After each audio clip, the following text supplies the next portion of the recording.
Hi everyone, it's great to have you back on the channel. I hope you're having a really good day. Today I would like to talk all about naysayers. Now, normally I don't give any time to them, but today I thought it would be helpful to speak about them, particularly as we start to grow and develop the lives that we really want to live. You may come across some conflict with the attitudes of those around you. And we're all different, which certainly keeps things interesting. What this also means is that sometimes you'll meet negative people in your lives who behave much like the gremlins I speak about in another of my videos, so please check that out if you haven't done so already. Now, their sole aim, it can seem, is to bring you down to their level and take any ounce of passion and drive from you, sniggering at the success of others.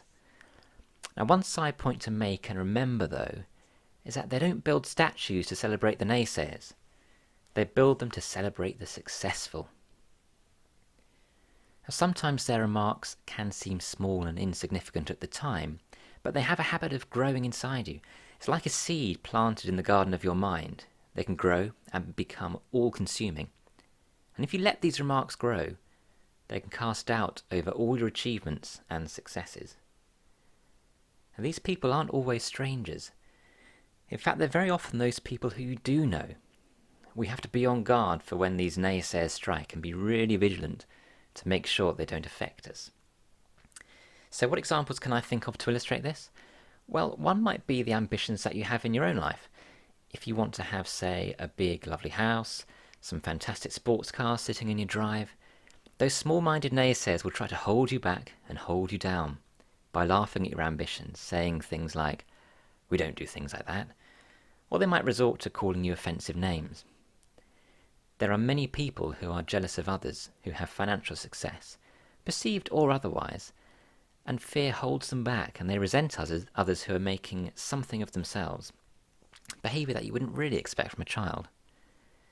Now, if we want to grow as individuals, we have to celebrate the success of others and use those people as motivators to move us along our own path.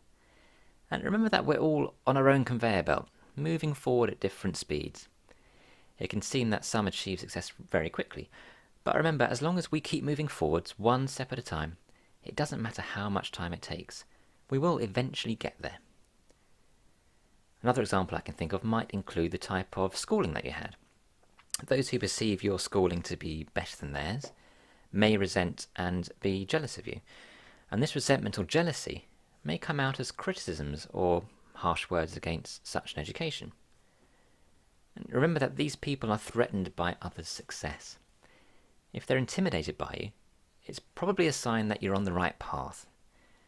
They've decided at some point and made a conscious decision that in their lives they're going to be too afraid to make something of themselves, and it's much easier for them to be a victim instead of a creator of their destiny.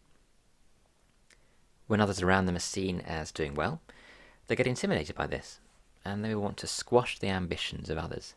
So don't let them do it.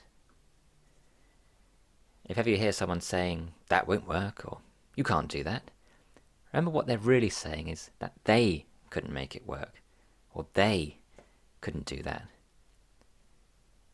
Now, if you can, get these people out of your lives. They're toxic and of no use to you on your path to an amazing, fulfilling life. I love this quote from Michelle Obama, where she says, I think it's at a Democratic convention, "When they go low, we go high." And it's so true and such a powerful statement. Don't lower your standards. Never apologize for who you are. You don't have to be sorry for being yourself. Be yourself and do it fearlessly. So what's the best way to deal with these naysayers? Well, we all have a choice.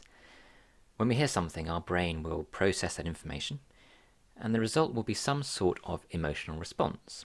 It might be anger, self-doubt, or that burning desire to prove them wrong. So let it be that one. Prove them wrong, as it's totally within your power to do this. Now, you may well be listening to this video and actually recognize some of these traits in yourself, in which case congratulations, because by listening to this video, you've actually taken the first step to change, and that is by being aware that you're doing it. Now what you can do is replace those negative thoughts with positive ones and start to rebuild your internal mind chatter. So say no to a life of bitterness and resentment, and say yes to a life of opportunity and fulfillment. To those that are experiencing the limiting beliefs of naysayers, keep doing what you're doing. In time you'll get there.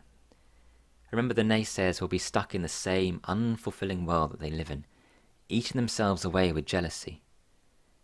And in time you won't even notice them anymore, as you're living your amazing life. Well, thanks very much for joining me again today. If you haven't already done so, please do subscribe to the channel and switch on the bell notifications so you can keep up to date with all of my latest videos. And until next time, I look forward to seeing you soon.